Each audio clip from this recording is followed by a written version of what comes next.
ये बात है करीब आज से 10 से 12 साल पहले की। जून का महीना था। मैं खुद भी तब मुश्किल से शायद 10 या 12 साल का ही था। हाँ, गर्मी बहुत थी और आम का मौसम था। मैं कुछ आम खा रहा था दोपहर में, और आम खाते खाते मेरे मन में विचार आया कि क्यों ना आज आम का एक बीज जमीन में गाड़ कर देखा जाए क्या होता है। बहुत सुना था विज्ञान के शिक्षक से कि अगर आम के बीज को या किसी भी पेड़ के बीज को जमीन में गाड़ दिया जाए तो वो एक पौधा बन जाता है और आगे चलकर पेड़ भी बन जाता है। मैंने वो बीज लिया और ले जाकर अपने छोटे से बगीचे में गाड़ दिया और लगभग आधा फुट गहरा गड्ढा खोदा, उसमें पानी भी डाला, बीज डाला और मिट्टी डालकर वापस उसको पानी डालकर बंद कर दिया। इसके बाद मैं उसे भूल गया और भूले हुए मुझे करीब करीब 1-2 महीना हो गया। मानसून का समय आया। जब मानसून का समय आया तो मेरे छोटे से बगीचे में 2-2 फुट 3-3 फुट लंबे लंबे घास के अनचाहे पौधे उगाए। एक दिन मैं ऐसे ही उन घास के पौधों के बीच में घूम रहा था। घूमते घूमते मेरी नजर घास के बड़े बड़े पौधों के बीच छुपे हुए एक छोटे से नन्हे पौधे पर पड़ी। उसमें 4 प्यारी प्यारी पत्तियां लहरा रही थी। मैं देख के आश्चर्यचकित हो गया, क्योंकि मैं आम के पत्तों को अच्छे से पहचानता था। वो लालिमा जो आम के पत्तों में होती है, वाह!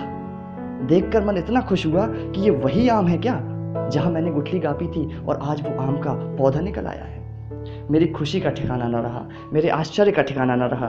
मैं पागल होने लगा खुशी से। मैंने आसपास की सारी घास को हटा दिया और फिर देर तक अपने उस छोटे से पौधे को निहारता रहा।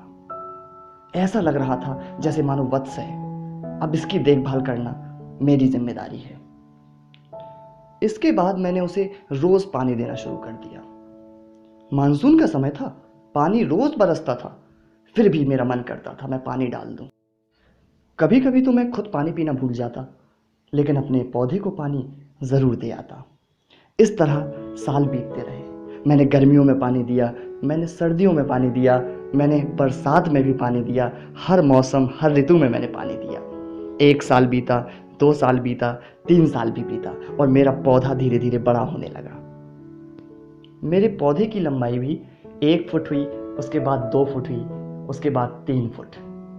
लंबाई बढ़ती गई, लेकिन मैं प्यार करना उसे कम न कर पाया। हमारे यहाँ धार्मिक अनुष्ठानों में आम के पत्तों का कुछ विशेष महत्व माना जाता है। तो जब भी कोई धार्मिक अनुष्ठान किसी के यहाँ पर होता, लोग हमारे यहाँ चले आते कि हमें कुछ आम के पत्ते दे दीजिए।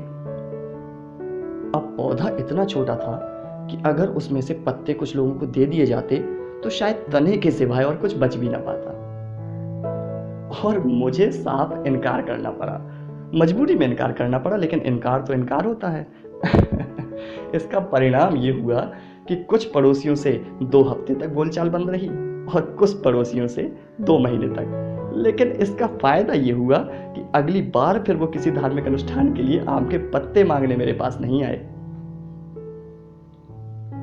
लगभग 5 साल बीत गए, लेकिन आम के पौधे में फल आना शुरू नहीं हुए। और जब फल आना शुरू नहीं हुए तो फिर से आम का पौधा कटघरे में एक संकट में आके खड़ा हो गया। बड़ी विडंबना है। गाय को हम तब तक घर में रखते हैं जब तक वो दूध देती है, उसके बाद तो सड़कों पर घूमती मिल जाती है। मेरे आम के साथ भी कुछ यही होना था। सवाल खड़े होना शुरू हो गए कि अरे ऐसा वृक्ष किस काम का जिसमें फल न लगते हों। ठूंठ है ये, ठूंठ।